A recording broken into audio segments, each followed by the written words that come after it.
This is the advice I've given my kids. Figure out what you love doing so much that you don't mind not getting paid. Because at the beginning of any business, it's inevitable that it's going to cost you money. You're not going to just start making money instantly.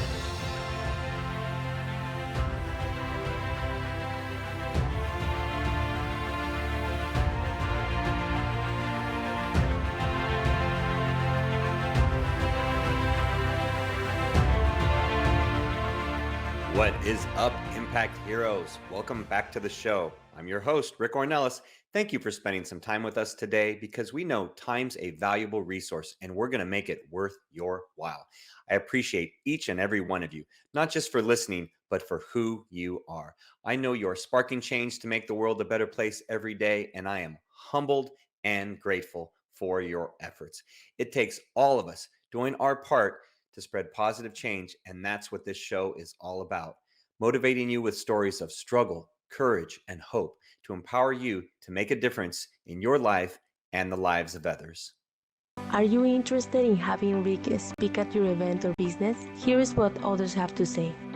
Did not know his story, and it was so inspirational, and his presence on stage, his authenticity was just incredible. I absolutely loved his performance. It made me feel some type of way. If you're looking for a speaker for your next event, hire Rick. I promise you this, you will not be disappointed. Visit rickornelas.com to book him today.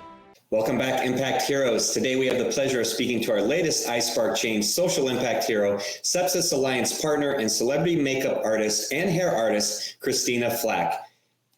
Christina, welcome to the iSpark Change podcast. How are you doing? I'm fine, thank you. How are you? Thanks for having me today.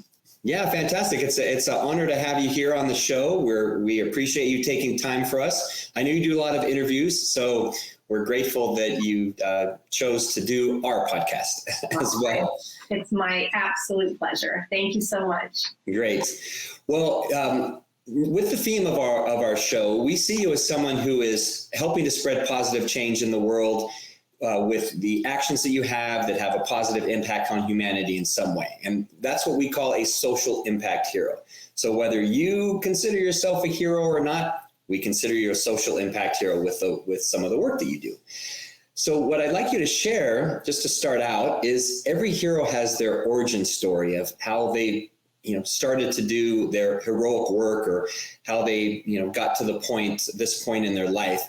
And so I'd like you to share just a little bit about your story, about what got you on the path that you're on today and, attracted us to your work. Okay. Well, as you mentioned, I am a celebrity makeup artist. I am also the founder and CEO of Pretty Girl Makeup. I am a mother of 5. I'm also the widow of Ken Flach, who was the number 1 professional doubles tennis player in the world with his partner, Rob Seguso. My husband passed away 4 years ago from sepsis. And after he passed, the Sepsis Alliance contacted me and asked if I'd be willing to raise awareness for sepsis because people really are not informed of the signs of it because it is preventable. So I thought that would be a great idea and would be a good way to kind of deal with my grief in a positive way, which segued into grieving in a positive way. I started my son Bo passed away, it'll be 16 years ago in December. And after he passed, I started an educational fund at the Northern Lights School in Oakland, California for minority children. It's a private school that runs solely on grants and donations. And then I started a outdoor classroom named after my son, Bo, called the Bo Friedman Outdoor Classroom at the Edna McGuire School in Mill Valley, California.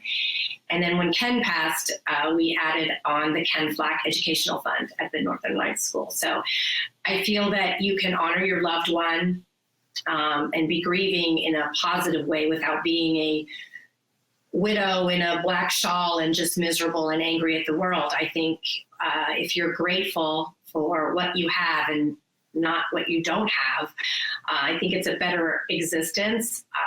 And also because I have 4 children and a business partner and a lot of people in my life that depend on me, if I'm in a negative way or not functioning at a high level, it's going to affect a lot of people. So after Ken passed, I realized it was super important for me to really hunker down more than I normally am with being disciplined and exercising and making sure I rested enough and ate properly, and try to be grateful and meditate and pray. So I've been doing that, and it has helped my grieving process.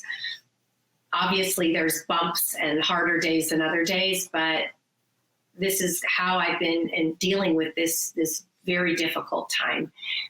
And I think it's helped my children as well, seeing me dealing with things as gracefully and positively as possible. Yeah, I appreciate you sharing that, Christina, because I'm sure those, with your son first and then your husband, I'm sure those are, the tragic things that no one really wants to ever have to go through. And when that's, thrust upon you, or when that happens in life, to take that positive approach to it and to really focus your efforts on doing some positive work and making something good out of it, it's a way to change your mindset and put you in a better place. I know that same thing for me when COVID kind of changed everything for everybody and the pandemic started and I found my business suffering.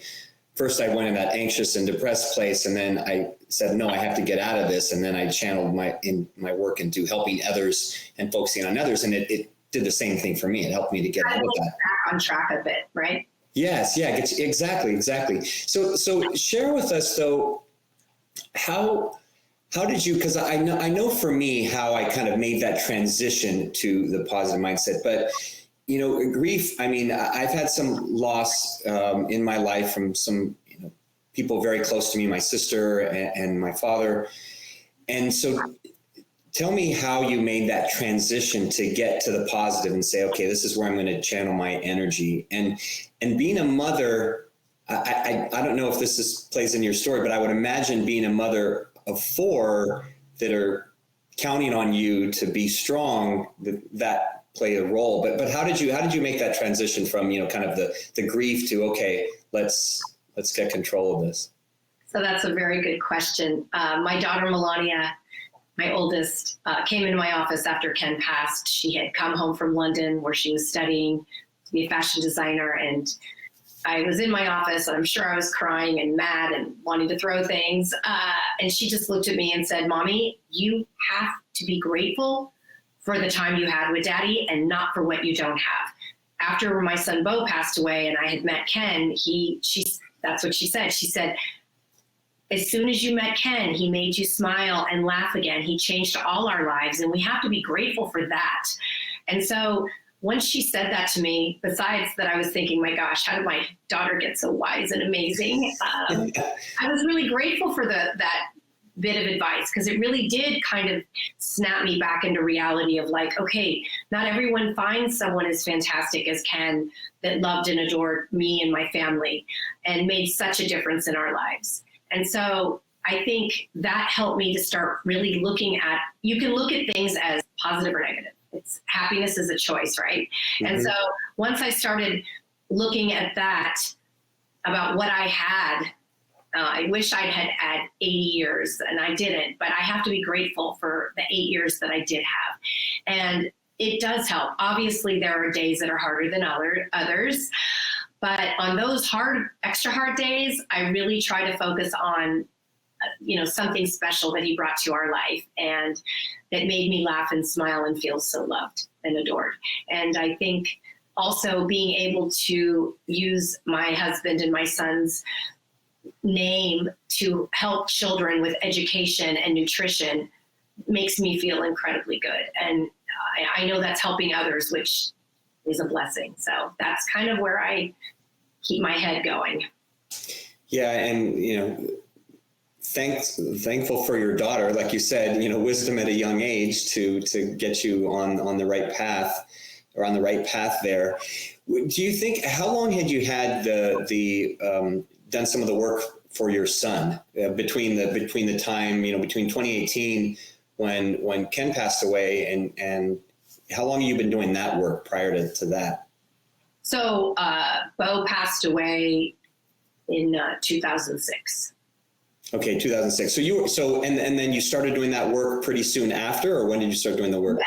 Yes. So you'd been doing like 6 months later, I started. Gotcha. Okay, so you have been doing some work, been able to see the rewards from that work, the impact that it was having on others. And would you say that played a role in helping you to say, okay, there's ways that I can channel this grief and to do, again, to have positive impact in a different way? I think I was much better prepared when Ken passed away than when Bo passed away. It was so shocking when my, 4.5-month baby died on Christmas Day. It was just such a huge blow to all of us. So when Ken passed so unexpectedly, and he had also participated in raising money for the Northern Lights School for Bo's Fund, as did Bo's twin, Ben, my youngest. He's a golfer, and he's been raising money the past 5 years playing golf at the celebrity golf tournament that Vita Blue puts on for the school. This past October, he raised $36,000 in one day, which enabled 3 kids to go to private school for a year, which changes lives. And so Ken had helped with that. So it was just a perfect place to add the Ken Flach Educational Fund to the school to help with that. And so definitely I was much more prepared. I realized that I could not go down that dark hole that I went after Bo died. Not saying that I don't have hard, difficult days that I feel are just so impactful and catastrophic, but I'm much better at preparing. I knew after Ken died, I couldn't get too hungry, too tired, not exercise, think about what I'm grateful for. If I could do those things, it kind of helped soften things, or at least keep things from getting magnified even worse than they already were. And so being prepared was definitely a benefit for me and my family. It helped it from getting out of control, because I knew if I started drinking or taking sleeping pills or just not doing something productive, it was just going to be awful for everyone. And I could not let my kids go through more misery than they already were going through. I couldn't do that. And I remember I kept saying, my agent called, I have an agent that books my makeup jobs. And so she had called and asked what she could do. And I just said, book me a photo shoot as soon as possible. And she booked me a job against her better judgment, but I insisted, like 7 days after Ken died, because I kept thinking, I kept in my head, I kept saying, I just want to be normal. I just want to be normal. And my normal is being on set and working with the team. And it's very distracting, and it's always a happy place. And I kept thinking I couldn't wait to get to the set, because I thought, oh, I'm going to feel like my old normal. And I realized once I got there, it wasn't my old normal. I realized that day, I'm going to have to create a new normal. So that's when I realized that getting enough rest, eating well, doing all these different things that are positive things to just try to help soften the pain. And I think if people can think about that, dealing with grief is never easy. No one's grief is worse than anyone else's. And it's just going to take time. That's literally the only thing that makes things get you, and you have to create a new normal, but you're the only one that can create that. It's not just like, oh, here's your new normal. It's going to be bumpy, and it's going to take a while. It took time for me to find my way again, and to, with work and my personal life, and just, healing my heart. It was not an easy road, but it's been over 4 years, and I am feeling, I have a new normal now, and I'm very grateful for that. It feels really good I live in a beautiful place, and I have so many blessings in my life. My kids, my work, my family, my friends. I am so blessed. I have had tragedies, but my life is not tragic, and I keep that in mind every day. Yeah, I love the way how you just ended that by saying, you have tragedies, but your life is not tragic, because our tragedies that we have, and the bumpy road that you talked about. We talk about every hero's journey is not going to be just, rainbows and unicorns. It's going to have pitfalls and tragedies and struggles and dragons to slay and on all these things. It's going to have tough times. And the fact that you say that doesn't have to make your life tragic, that doesn't have to define you, you can create the new normal. That's a great place to be. And the time aspect. And I think, I know from my personal experience and everyone that I know who's dealt with grief is that really is the only thing. That really is the only thing. You can use distraction, kind of like you did, as a means to get past some things, or maybe to, get back on track in the beginning, but it's that time. And then, that refocusing of the energy like you did, which help you to get to a better place. So, I'm sorry. No, go ahead, please. I was going to say, there's obviously after, a shocking thing like my baby dying and my husband dying so quickly, you have post-traumatic shock, but I like to turn that into, I've had post-traumatic growth. I have accomplished in the last 4 years that I didn't realize how strong I was and how brave I could be. And so I try to turn the very sour, moldy lemons into beautifully sweet lemonade. And I feel like I strive for that every day. And I try to be the best version of myself every day. And I think I do that. And obviously I have hard days where I'm sad, I'm depressed, I feel like the world's horrible. But I check in with myself. Okay, did you eat? Did you work out? Have you got some fresh air? What are you grateful for? Do you need a 10-minute nap? And so it's nice having those tools because it really does help keeping myself on track. Yeah. Would you say, Christina, that those tools, which are all great tips for our listeners, they're things that I do as well. They're things that I help to keep myself on track and grounded and everything.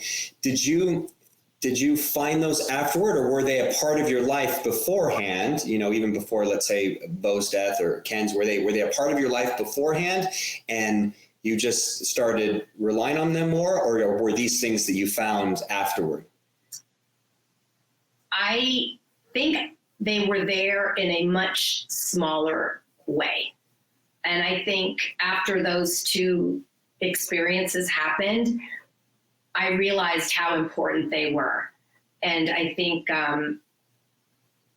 when Ken died, it was just so shocking. I just remember certain days seemed just so much worse than other days. And I thought, okay, well, what happened today? Wow, I'm really tired. So I was just very conscious of what was going on and trying to make it as positive as what I could do there was so much out of my control at that time that I tried to figure out what I could do to keep things that I could control. And those were things that I could control: eating, resting, exercising, things that I'm grateful for, things that I have so many blessings about. And those are all things that I could control.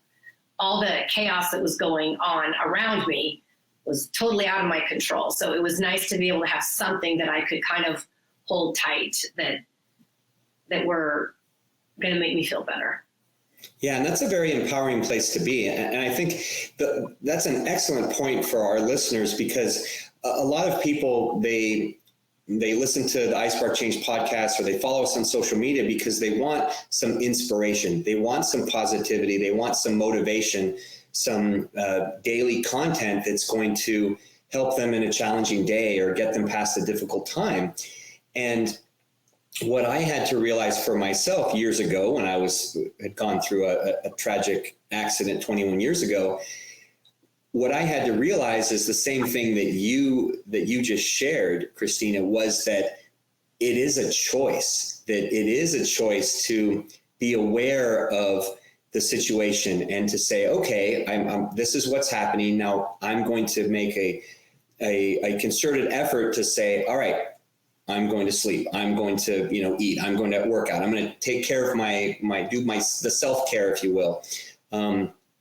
Because I know a lot of people, and probably some people that are listening right now, is that when they get in that difficult time, they just kind of say, oh, no, the world's terrible.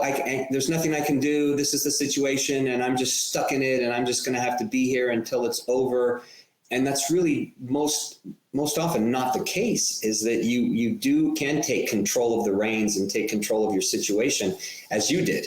And so first I applaud you that you did. When I hear people that are in this negative place and, oh, I hate my life, I hate my job, I hate, but they make no changes.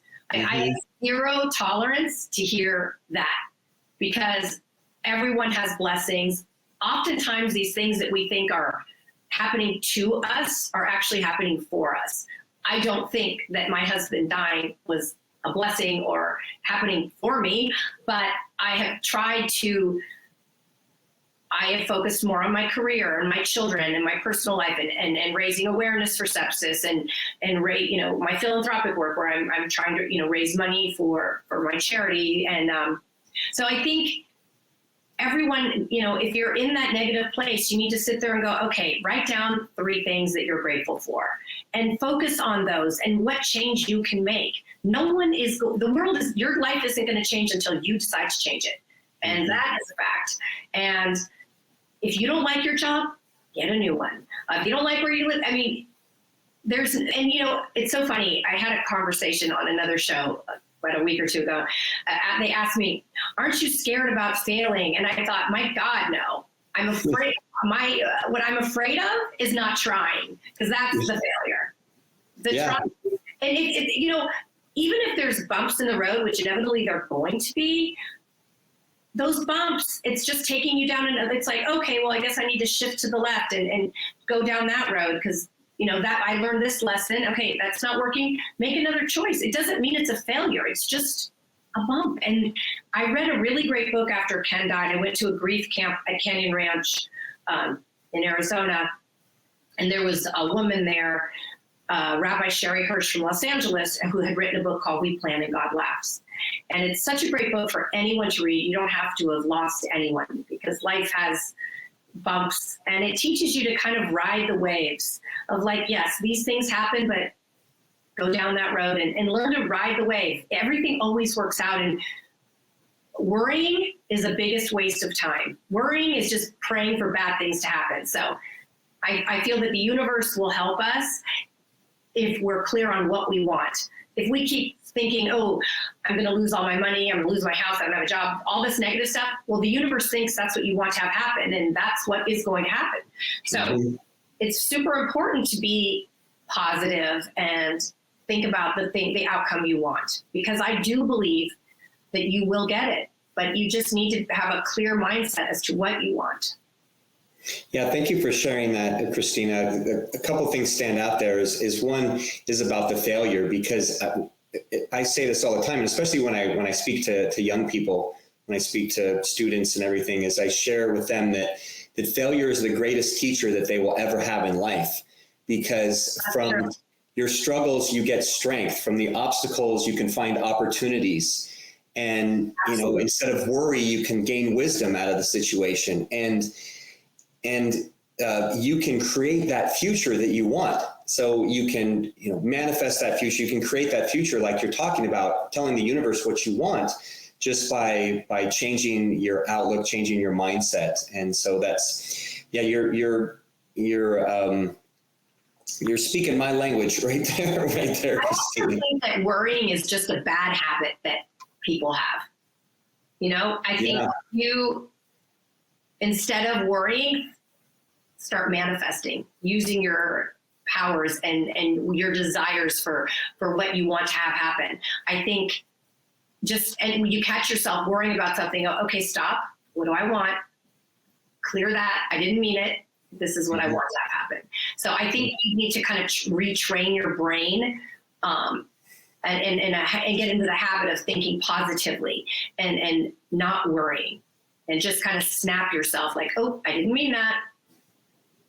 Yeah, that's exactly true. That's great advice. Thank you.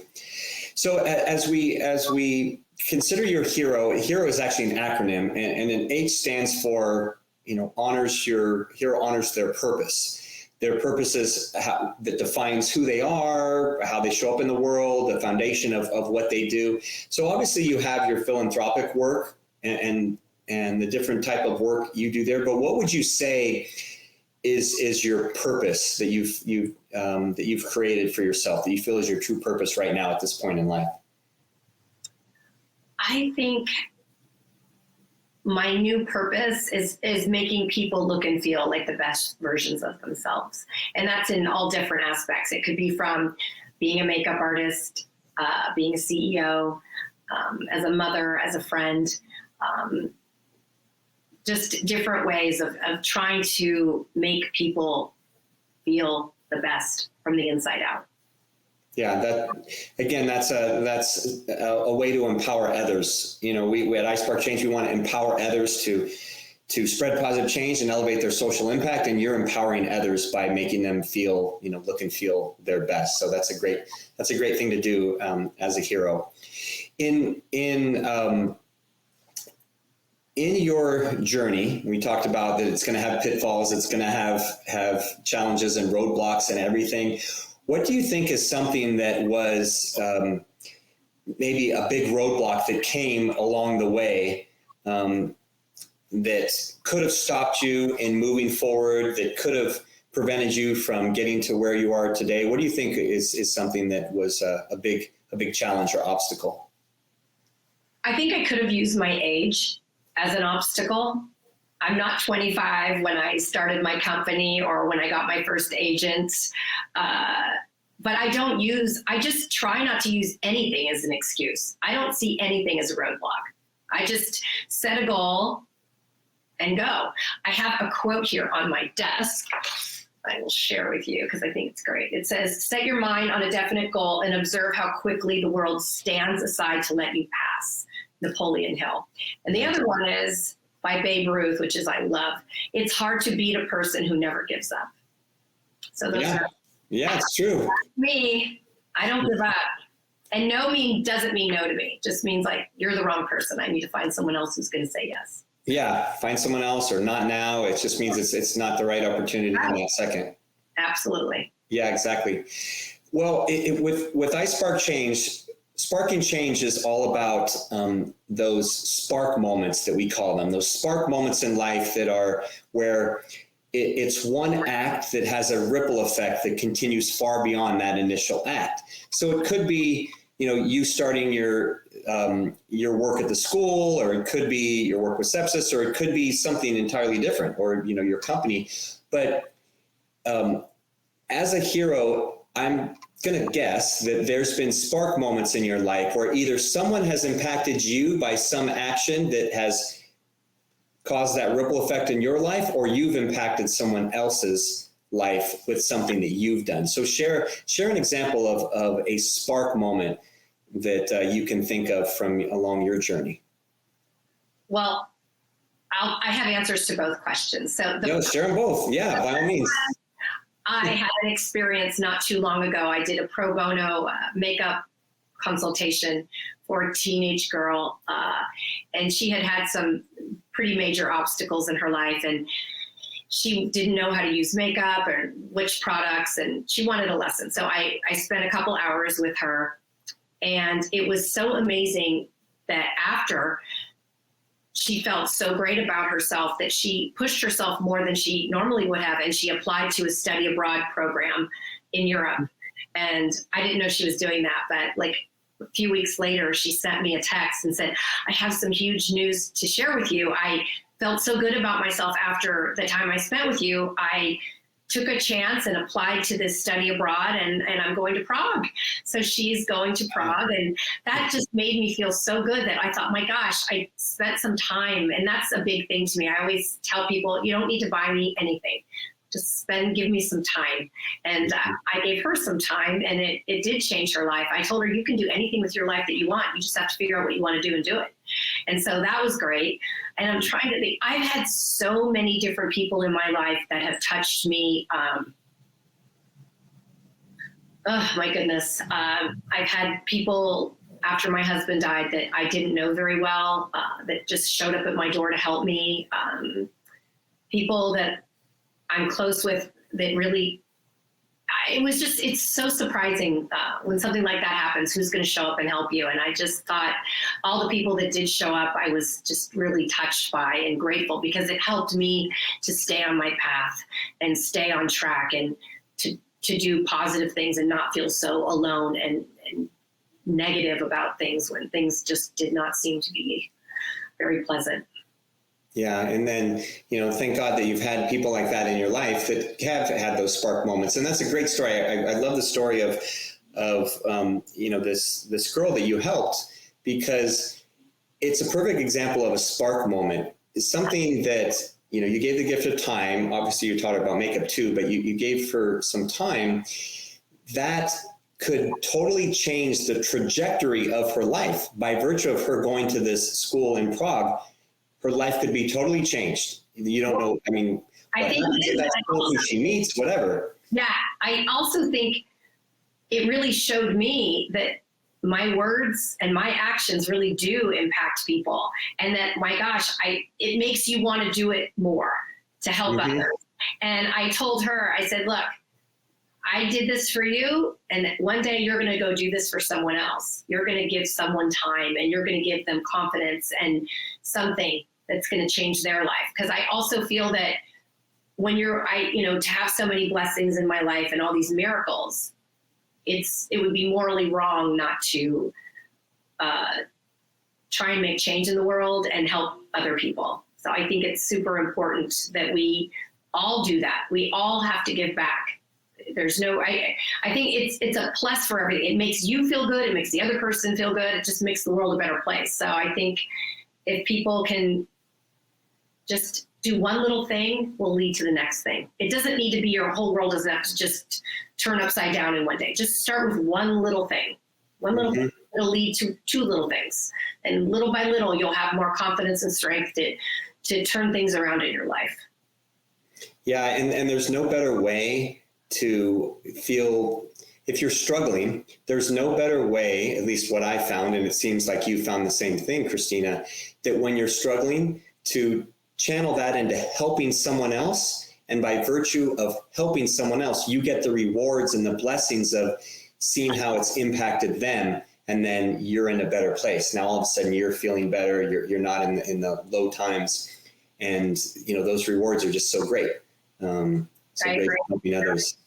Yeah, completely. So as someone who started a business, as a CEO, there are going to be people that are listening that, maybe they're an entrepreneur. We have with our social impact work, we have a lot of entrepreneurs that listen to the show, and they'll be in different parts of their journey along the way. So what would be some advice that you would give someone who is just starting out on that business journey, on that starting a company journey?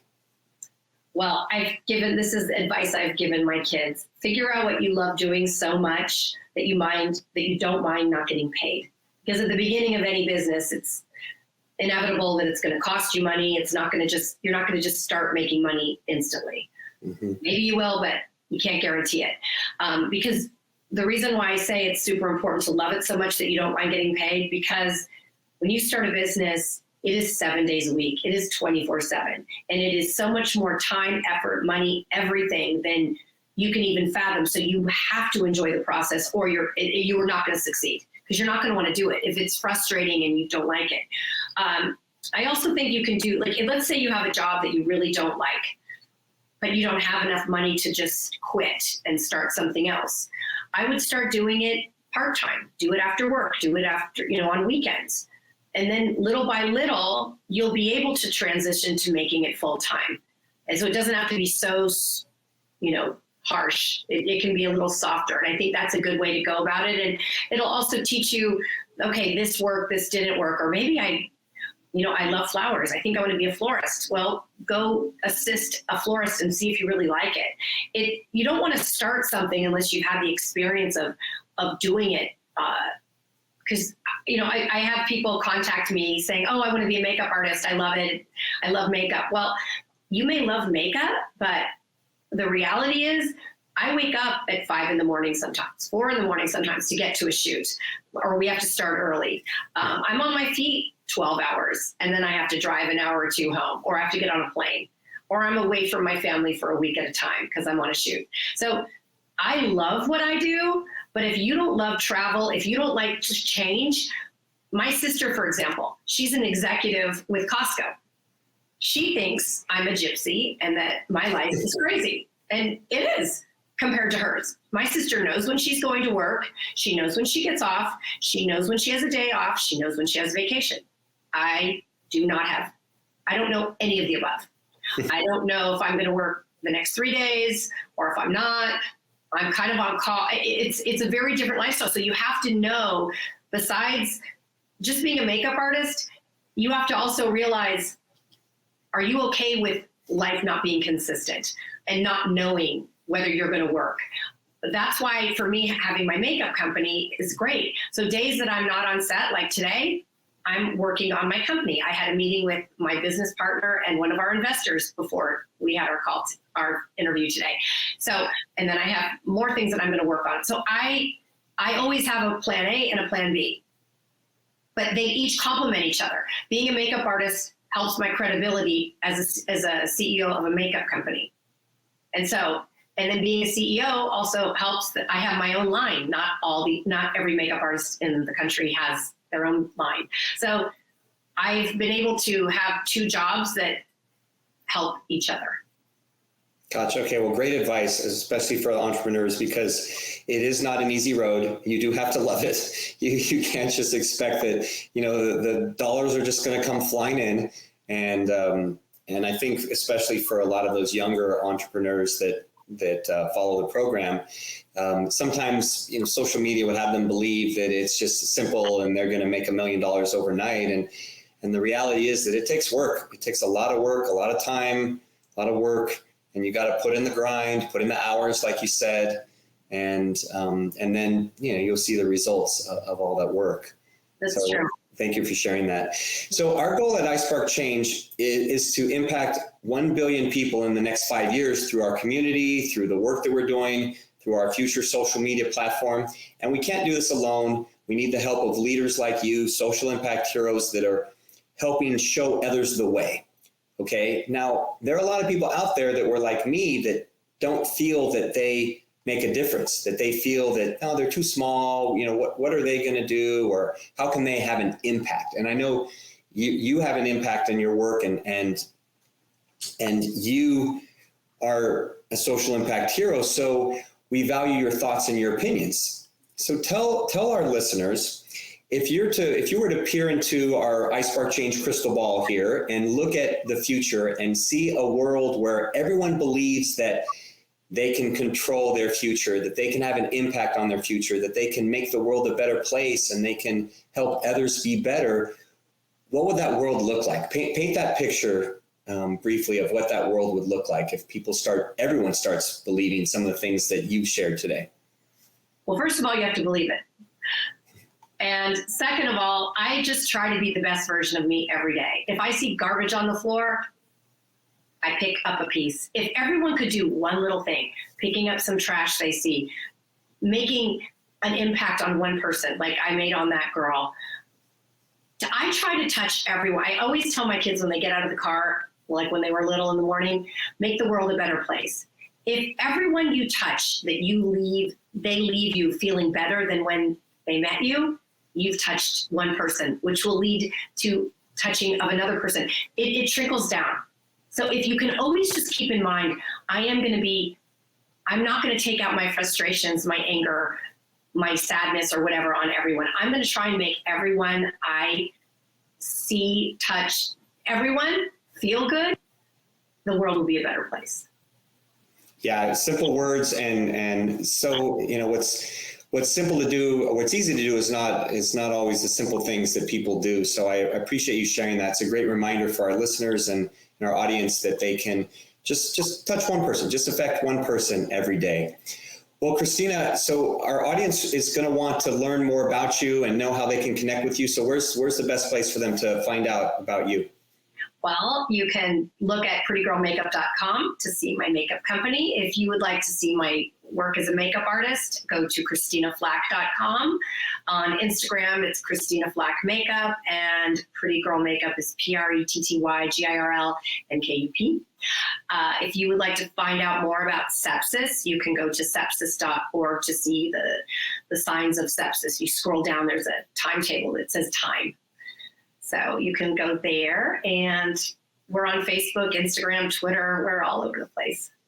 Okay, awesome. Well, we're also offering one last thing. We're offering a 25% discount on prettygirlmakeup.com to your listeners with the discount code PrettyGirl.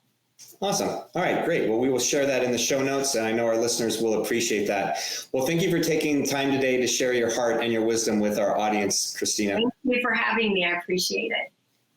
All right, Impact Heroes, it's our stories that connect us all, and we loved hearing Christina's today. Christina Flach, you truly are an iSpark Change social impact hero. Remember, Impact Heroes, every positive action can be a spark moment that has a ripple effect that spreads far beyond the initial act. So go out there and spark change. Don't forget, if you enjoyed this episode, then please smash that 5-star rating on iTunes or Spotify and leave a review. We value your comments, and we want to hear from you in the community. Thank you for listening. God bless you, and we'll see you next week on the iSpark Change podcast.